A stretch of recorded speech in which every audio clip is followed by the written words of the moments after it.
સવારના વાગી ગયા 7 અને અહીંયા મેં ભગવાનને બાળ ગોપાલને નવડાવીને એને કપડાં પહેરાવી દીધા છે. મસ્ત આ છે પિંક કલરના પહેરાવ્યા છે અને દૂધ હજી આવ્યું નથી એટલે નથી ધર્યું. અને તુલસી પાન ને બધું ધરી દીધું છે. ભોળાનાથને પણ નવડાવી અને બીલીપત્ર ચડાવી દીધા છે. આજે તો ગણપતિ દાદાને તે નવડાવી દીધા. અને હવે ચા નાસ્તો કરી લઈશું. અને સવારમાં વાસણ પણ ઝાઝા સડાવવાના છે. રાત્રે ઉઠ્યા હતા તે સડાવી દઈશું. અને મશીનમાં કપડાં ધોવા નાખી દીધા છે અને ધોવાઈ ગયા છે. અને સવારે તો બાળકો આજે રવિવાર છે તોય તો સવારે સ્કૂલ હતી એટલે બાળકો થોડોક નાસ્તો કરીને વયા ગયા છે. હવે ફટાફટ ચા બનાવી લો. અને અહીંયા ચા ને સમોસા આપણે નાસ્તો કરી લીધો છે. તમે જોઈ શકો છો ટોચ છે. સમોસા લીધા હતા. અમારા રુદ્રને બહુ સમોસા ભાવે છે. તેને ફોન કરીને કેવું પડશે તું હવે સમોસા લઈને આવે એટલે ખાવાની મજા આવે છે. 5 અને અહીંયા જો તમે જોઈ શકો છો બપોરના બધા વાસણ છે. અને હવે સડાવી લઈશું. ચા બની ગઈ છે. પહેલાં હું ચા પી લઈશ અને પછી બધા વાસણ સડાવી દઈએ. વાસણ બહુ ઝાઝા હોય છે મારે. અને હજી ઘઉં દવનું પણ કરવાનું છે. તાર રસોઈનો ટાઈમ થઈ ગયો છે અને થઈ જશે આજે પણ મોડું. હાંડવો બનાવવાનો વિષય છે તો પણ હાંડવાનું નહીં બપોરે જે પલાળી દીધું હતું અને આજે હાંડવો બનાવી નાખીશ. રાત્રે બધા બાળકોને હાંડવો અને ચા. અને તમે કેવી રીતે હાંડવો બનાવો છો તે મને કોમેન્ટ કરી જણાવજો. અને હવે પહેલાં હું ચા પી લઉં ઠરે એ પહેલાં મૂકી દીધી છે. અને આથો આવી ગયો છે તે જોઈશું આપણે. સરસ આથો આવી ગયો છે તમે જોઈ શકો છો. જો તમે એટલે હવે ત્યારે આપણે હાંડવો બનાવી લઈશું. આ હાંડવાનો લોટ મારા મમ્મીએ દળાવી મોકલ્યો છે. અને ત્યાં મારે એક ભાભી છે તેને દળી દીધું છે. અને હવે આપણે હાંડવો બનાવી લઈશું. અને અહીંયા હાંડવાની પણ તૈયારી થવા મળી છે.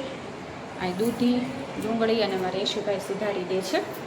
હું કહું તો ડુંગળી સુધારી દે ને ત્યાં હું તુરિયા સુધારી નાખું. એટલે તુરિયાનું શાક પણ કરવાનું છે ને ટમેટાનું પણ કરવાનું છે. એટલે ફટાફટ શાક બધા બનાવી લઈશું. અને અહીંયા તેલ લઈ લીધું છે 4 થી 5 પાવડા. તેલ ગરમ થઈ ગયું છે અને હવે થોડીક આપણે રાઈ જીરું ઉમેરી દેવાનું છે. અને અહીંયા રાઈ જીરું આવી ગયું છે અને હવે આપણે તુરિયા ઉમેરી દેવાના છે. અને તુરિયાનું શાક હર કોઈને આવડતું પણ અત્યારે તો બધા અલગ અલગ રીતે થોડાક બનાવો. ડુંગળી પણ આમાં ઉમેરી બનાવે. અને સ્વાદ પ્રમાણે મીઠું અને થોડીક હળદર ઉમેરી દઈશું અને મિક્સ કરીને કરવા દઈશું. એટલે ગળી જઈને પછી બધા મસાલા કરશું. બધું મિક્સ કરી દીધું છે. ઢાંકીને સજા દેવાનું છે. અને અહીંયા શાક સરસ સડી ગયું છે. મસાલા કરી લઈશ ફટાફટ. થોડુંક મરચું તીખું ખાતા હોય પણ ઉમેરી દઈશું.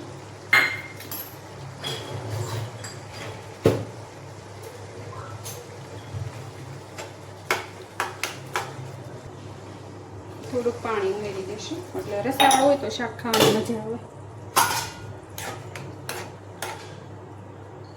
અને તુરિયાના શાકમાં રસો તો ન જ હોય પણ આપણે થોડો હોય તો મજા આવે ભાખરી સાથે સોળીને ખાવાની. અહીંયા શાક પણ તૈયાર થઈ ગયું છે. હવે એક બાજુ શાક લઈ લઈશ. અને અહીંયા કઢીમાં મેં ચણા લોટ ભેળવીને તૈયાર કરી નાખ્યું છે. કઢી ઉતારી લઈશું.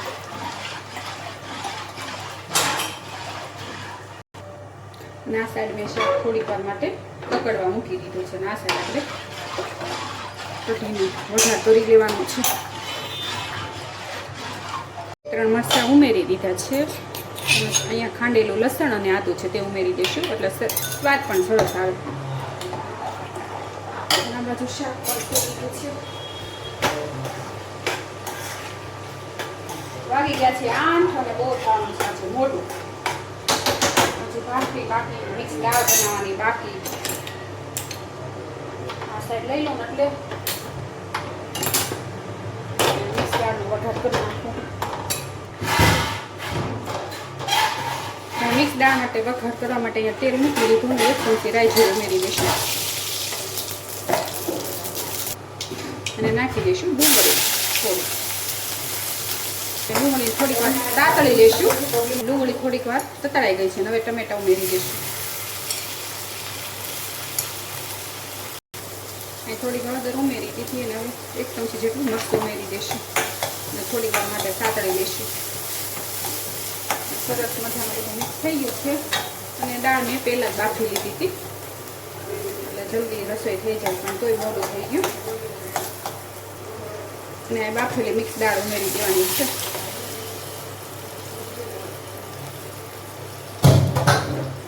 અને મિક્સ કરી લઈશું. કઢી પણ ઉકળી ગઈ છે એક સાઈડ, અને થોડીક વાર માટે દાળને ઉકળવા દઈશું ને સરસ થઈ જશે. એક લીંબુ પણ મિસોવી દઈશું.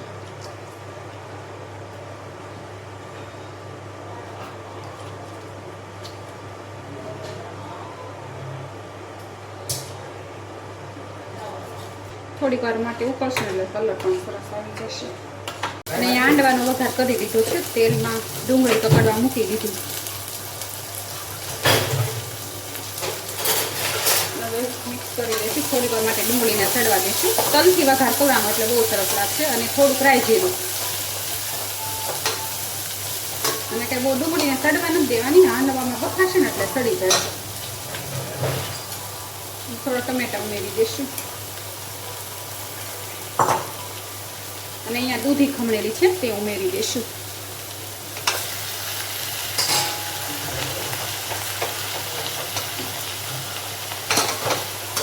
અને હવે બધા મસાલા કરી લઈશું. હળદર, મીઠું, ધાણા જીરું, થોડુંક મરચું, ગરમ મસાલો.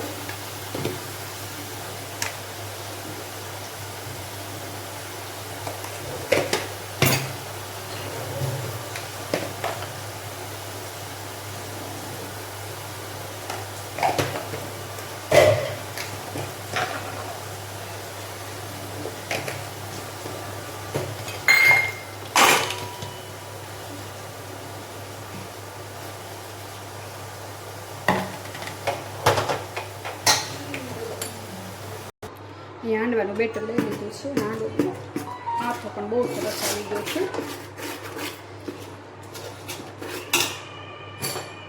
હવે આપણે વઘારીને દૂધીને ડુંગળીને બધું તૈયાર કર્યું છે તે આમાં ઉમેરી દઈશું.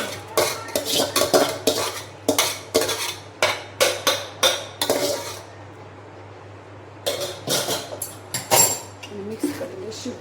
અને અહીંયા થોડોક સોડા ખાર લીધો છે, ઉમેરી દઈશું. એનો પણ તમે ઉમેરી શકો.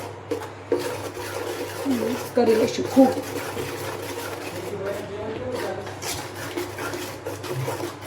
કુકર મેં લઈ લીધું છે અને આમાં થોડોક વેકરો ભરી દીધો છે. આવું ખાનું આવે અને આમાં વેકરો ભરી દીધો છે. ગેસ શરૂ કરી દઈશું. આવી રીતે વચ્ચેથી તાપ નીકળવો જોઈએ એવી રીતે ગોઠવી દેવાનું. પછી આ કુકર છે તેની ઉપર આ કુકર મૂકી દેવાનું.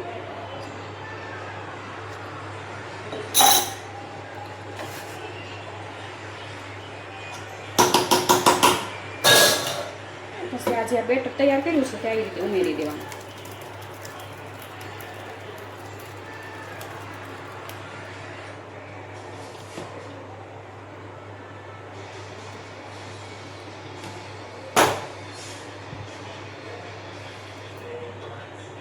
ને બેટર ઉમેરી દીધું છે આવી રીતે. અને આ ઢાંકણ ઢાંકી અને સડવા દઈશું. જેમ આપણે કેમ ઢોકળા સડવા દઈએ તેવી જ રીતે સડવા દેવાનું છે. હાંડવો ચડે ત્યાં સુધીમાં લોટ બાંધી દઈશું. રસોડું પણ સાફ થઈ ગયું છે અને અડધા વાસણ તો હજી આપણે બહાર પણ પડ્યા છે. થોડાક કપડાં કાઢ્યા છે, ફટાફટ ધોવા નાખી. અહીંયા થોડાક વાસણ ટિફિનના જે હોય તે બધા અહીંયા પડ્યા છે. આ બધા ઉટકી લીધા છે. ચોકડી બોકડી બધું સાફ થઈ ગયું છે અને પોતા પણ મરાઈ ગયા છે. અને રાતના 11:15 થઈ ગયા છે. તમે જોઈ શકો છો હજી હું નવરી નથી. આજનો મારો નાનમથો બ્લોગ તમને ગમ્યો હોય તો લાઈક કરજો, શેર કરજો અને સબસ્ક્રાઈબ કરજો. ત્યાં સુધી જય દ્વારકાધીશ.